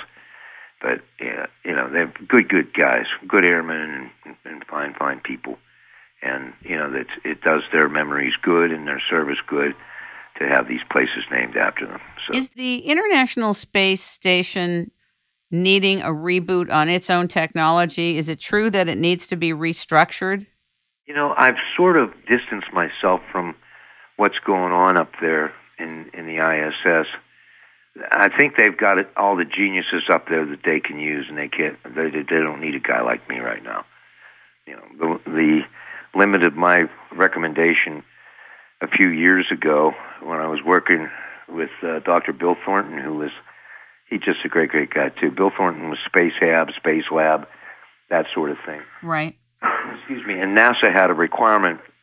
They put out a competition and a call for recommendations of equipment and exercise, literally exercise equipment, to deal with the phenomenon of what's called fluid drift in space. Our astronauts, due to being subjected to the microgravity conditions in orbit for extended periods, have a propensity to develop a condition which is called fluid drift. And fluid drift is the condition where the fluids, the blood, lymph, and etc., have a propensity to agglomerate into the abdominal cavity. And when it does that, in absence of appropriate exercise, you have conditions such as myocardial atrophy, premature onset of stenosis in women, and just a whole plethora of physiological conditions can result from onset of fluid drift, loss of consciousness, that sort of thing. But anyhow, my involvement was I proposed an exercise bow that I call the Jijo exercise bow that I developed with a friend of mine, Chinese guy named Dr. Ji Zhao. One of these days I'm going to market it. Someone has the prototype right now down in Georgia. I've been trying to get the prototype back for the last couple of years, but my lawyers are working on that. But anyhow, the limit of my involvement there was to propose use of the exercise bow. We did studies on it with Dr. Bob Robertson, who's an exercise physiologist up at University of Pittsburgh, and we did some ergonomic studies and exercise physiological studies, and we found that with the appropriate amount of exercise using the exercise bow, which weighs a mere 7 pounds, by the way. Wow. That we could prevent onset of fluid drift in a microgravity condition. Well, one thing led to another, and they ended up using a treadmill that was designed by someone affiliated with Bill Thornton's program out there. The net result being my device only weighed 8 pounds, accomplished more than what the treadmill accomplishes, and my device weighed 8 pounds as opposed to a 1,400-pound treadmill. Isn't it? So, when it really comes down to it, it's very political, isn't it? It came down to dollars and cents and budgets. Apparently, someone wasn't concerned about saving $14 million to put 2,300 pounds in space as opposed to putting 8 pounds in space. And ever since then, my interest in the goings-on up in the International Space Station have sort of fallen by the wayside. I've gone on to things that I feel that I can better expense my efforts. But you know what? The reason I asked you that is also because in the earlier part of your conversation, as part of bringing the helium-3, I thought I heard you say, and they would bring it possibly to the International Space Station. So you're going to be in the cooperation effort. They better have their stuff together. Well, I've got guys handling that. I'm not going to be the guy there, okay, for one reason or another. Okay. I will be the facilitator and the gateway. And the people in our organization, we've already discussed this, but at the appropriate time, they'll have their marching orders and they'll execute the orders, and that's the way that'll happen. And I'm sure that NASA will facilitate and everyone involved in the ISS, and they're a great bunch of guys and women, and, there's a lot of camaraderie in the Space Corps. There's a lot of camaraderie. And, you'd asked about international politics and stuff like that. Well, guess what? Everybody that's involved in that leaves that kind of crap at the door because you absolutely have to be able to rely on your crewmates. If you don't, there could be catastrophe. Right. So you've got to be mentally beyond that sort of thing, and you've got to leave all that stuff back on Earth because you're really out there where the angels are playing, literally and otherwise. But I don't anticipate any problems. I think once they see that we're for real, we're legitimate, and if we decide to launch from the United States now, we may not, because in the United States, there's this agency called the FAA, and they have to issue a permit for you to do a launch. Now, the organization, Interorbital Systems, they have a portable facility that can be launched offshore. And that's one reason they're able to offer discounted launch modalities, because they've got portable launchers that you can go offshore. You don't need a permit. You don't need anybody looking over your shoulder. That's one way to save $10 million, is not to have to go through that structure of permitting and this and breathing down your neck and submitting all this documentation that's required, mountains and mountains of it, whereby, the people who do the actual launching, they have all that covered for you. And that's part of what you're paying for, is that expertise to be able to take that launch and lift capability offshore. So that's one of the things that's attractive to us, and one of the things that is part of the assurance of our capability to achieve mission accomplished. Love it. Well, I want you to know that it's been an honor and a pleasure to talk with you, to learn from you, to listen to you. And I don't know how many people you get a chance to meet who can stand with you, but it's been a real pleasure today. Kim, I stand with everyone. I can tell you that that I've sat with kings, and I've been with paupers, and I feel comfortable, and I've been with presidents and sultans, and I feel comfortable with everybody because, first of all, I'm just me, and we're all just people. So that's my approach with people. Generally, well received everywhere I go. I'm blessed to meet people. Thank you very, very much for being Thank on you, the show, Kim. and I God hope in the future you will return, and I look forward to meeting you one day. Soon, Kim. Very soon, I'm sure. Okay. My thanks to you and to your audience, and let me send my best wishes out to everyone. Thank you. And let me send very, very positive vibes out to everyone, all my friends and my family, and to so many good people, my colleagues, to you, to the listening audience. And if I can be of any help to anybody, I'm as close as the internet. And, if I don't answer you right away, I will get to you, or someone in the organization will get to you. But thank you, Kim. Let me give them the website. You can go to Ramanco, R-M like Mary, A-N like Nancy, N like Nancy, C like Charlie, O like Orion.com. Yep. You got it. Or UMLR.net. Yeah, UMLR.net is the Universal Mineral Leases Registry site.